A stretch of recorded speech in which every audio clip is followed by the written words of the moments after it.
Hello everyone, it's Triple Z Hacker here, and we are back with the Shogunate Total War Tournament 2020. Today I have a great match to provide some analysis and commentary on for you guys, but before we get into the actual battle, be sure to subscribe to check out the rest of the tournament coverage on my channel, as well as tons of other Shogun 2 videos. Also check the links in the description to subscribe to Smotheredrun's YouTube channel, who will also be covering the tournament. Now without further ado, let us begin with the first battle. Alright, so for the first battle of this match, we're on the map Rice Fields, which is a classic map and a tournament favorite. Now there's three key buildings. Directly in front we have the farmhouse, and then in the center the workshop, and on this far end we have the sword dojo. So the sword dojo and workshop are two of the best, and the farmhouse is not a bad dojo at all, or a key building I should say. But yeah, really great selection, and of course this is a fantastic map. Now let's go over the players and their respective clans. So over here on this end, we have Orlando representing the Tsutsui clan. And then on the other side, we have Fallen Comrade 89 representing the Ouchi. So let's go over their army composition, starting with Fallen Comrades here. So in the back, we have 3 Yari Cav. Then we have 3 Nodachi Samurai to go along with 3 Naginata Warrior Monks, 3 Katana Samurai, and then 2 Bow Warrior Monks with the Yari Samurai, so a really balanced army there. And then on the other end for Orlando, we got a lot more Cav, it seems. So we have some Great Guard, Katana Cav, Yari Cav, some more Katana Cav, and 2 more units of Yari Cav. So tons of Cav right there. 1, 2, 3, 4, 5, 6 units. Then we got 3 Naginata Warrior Monks. We got a Katana Samurai and 2 Nodachis. And then up front we have we have a ton of Nodachis. About 1, 2, 3, 4, 5, 6 Nodachis and 1 Katana. So pretty much a rush army here. Let's see what prevails and get into the battle. I'll speed things up a little bit, of course, and right off the bat, both players are immediately deploying their forces out. We have Fallen Comrade here rushing the Cav out to this right side, and then we have the 2 Yari Samurai running forward here to the Sword Dojo. I think one of them should be running to this workshop over here, maybe even to the farmhouse, just to get 2 places. You don't really need both of them over here just yet at this stage of the battle, or put one with like closer to the Cav on this far end right here. Anyways, it looks like the 2 lines are getting pretty close. Orlando here playing this well by just rushing in, and so we're going to slow things down because we hear the bonsais being called. That means Nodachis are charging in. Let's get a closer view here right along these rice fields, and here they go. About to engage, possibly. Oh, no, there's the counter charge right there by Fallen Comrade. And yeah, this is going to be very hard to distinguish who because the Mons and the troop colors are so similar. Oh my gosh. It's a bloodbath. And of course, this is exactly how you want to play this as Orlando. You want to rush in immediately with all your swords and stuff. So, well played. We can see the Cav along this far flank. And then over here, the Cav fight is also engaging here. So it's a huge clash along this entire front right here. Fallen Comrade here needs to get his general up and pop a rally and get the stand and fight. Orlando's here is already in stand and fight, which is really good. As you can see, these katana are breaking. The charge alone was devastating, and at least just the superior numbers here. And I want to point this out by Orlando, but we can just look at the superior numbers. We got 1, 2, 3, 4, 5, 6, 7, 8, 9, 10 units on the front line, whereas Fallen Comrade has 1, 2, 3, 4, 5, 6, 7, so to speak, and one of them is like a bow unit. So that's why, you know, rush armies are so effective if they get into combat really quickly. And a great hammer and anvil here. Oh, just a brutal charge. And then, of course, they're Katana Cav as well, so they're going to do a little bit better in extended melee. And there goes those Bow Warrior Monks right there getting charged from behind. And there's, you know, still the Cav fight on this end, but it looks like the Orlando and the Tsutsui are going to take this victory, it seems, because this rush tactic worked really well, and the hammer and anvil here was brutal. And let's just watch it. Oh, look at this monk. He can barely stay up. This one's clutching his stomach. We got another charge over here with the Katana Cav. Brutal. Brutal, and they're just rushing down all of the remaining Ouchi troops. Yeah, Fallen Comrade here just really wasn't able to skirmish and then just got outnumbered. I mean, maybe winning the Cav fight isolated would have been better off, but at the end of the day, yeah, that's how you use a rush army right there. for all of you to see just in action. And really the way you counter that is by delaying the fight, or possibly just trying to see if you can fight aspects of it at a time. Maybe just some of the Nodachis at a time, or maybe just the Yari Cav, all the Cavs separately.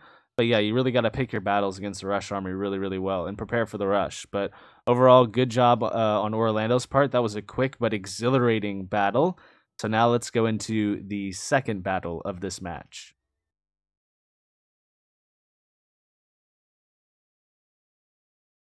All right, here we are with the second battle of this match, and it is on the map Gunma Field, which you can see here. Complete overview of the entire map, and of course where the armies are deployed. So this map is very wide open, flat, with a ton of trees. Really great for a lot of ambushes or using hitting units, potentially even ninjas as well. And the nice thing about it is there's two dojos really far apart. So on this far end, we have the archery dojo. On the other side is the farmhouse. Now let's review both players' army compositions and see if they change anything from the last match. So we'll start here with the Tsutsui and Orlando. So it looks like another rush army here with a bunch of Nodachis, more Nodachis here, some Naginata warrior monks, as well as a ton of Cav in the back here. A bunch of Yari Cav, Great Guard, so a very similar army to what we saw in the previous battle. I don't see if Fallen Comrade here made any adjustments to his army. So a lot more Cav this time, some light Cav here, along with 3 Yari Cav, 2 Nodachi Samurai, 2 Naginata warrior monks, or sorry, 1 Naginata warrior monk, 1 Matchlock, and 1 Katana Samurai. So it looks balanced so far. And he does have a Matchlock unit, which I think might do well here with all the trees. I wonder if he could have just hit it at the start of the battle or something, but that could be a counter to all of Orlando's Cav units that he has. Anyways, let's get the battle underway. Gonna speed things up for the opening bit of this because the two armies are deployed so far apart. I really think, though, Fallen Comrade made a mistake by going for the archery dojo. Just send 1 unit over here. You don't really need it. And go for the farmhouse instead. It's probably the better dojo of the two. Although, yeah, it's going to be tough dealing with all of this Cav here, but Fallen Comrade has a ton of his own, so it should be interesting.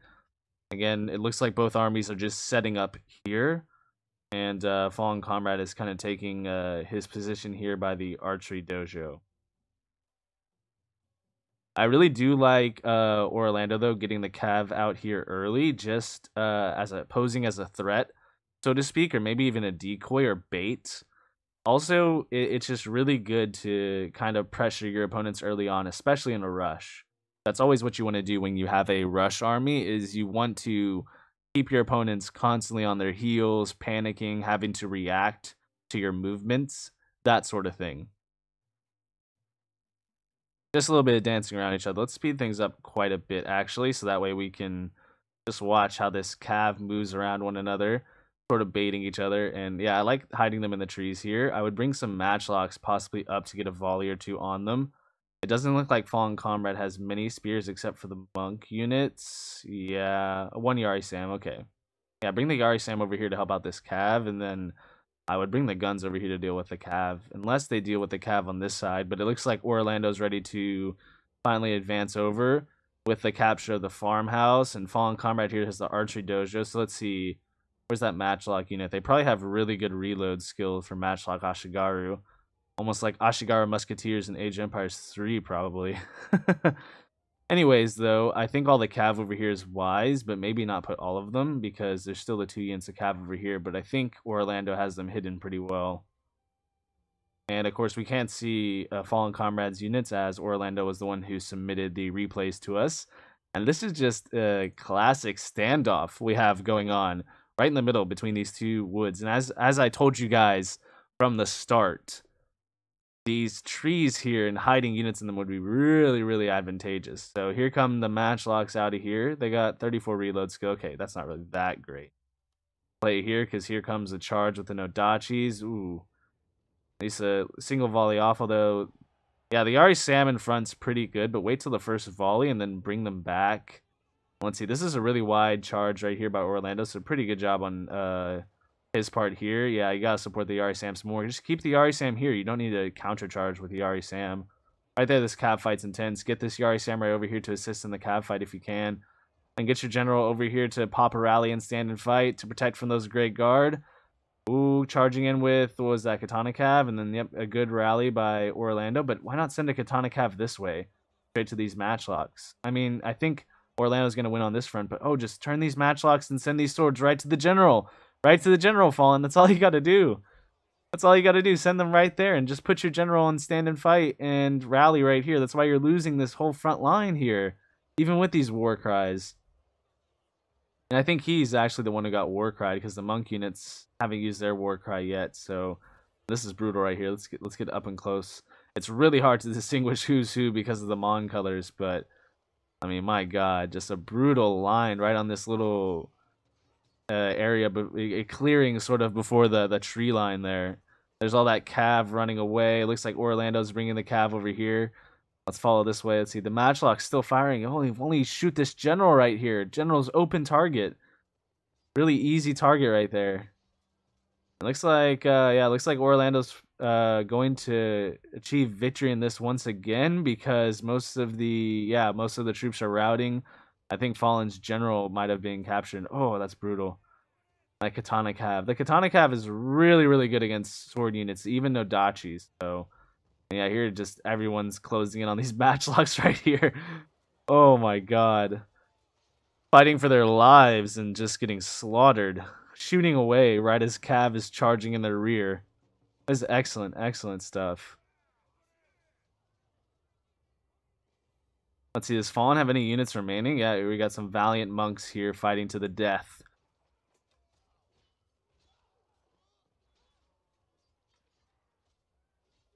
Oh, there they go, running away.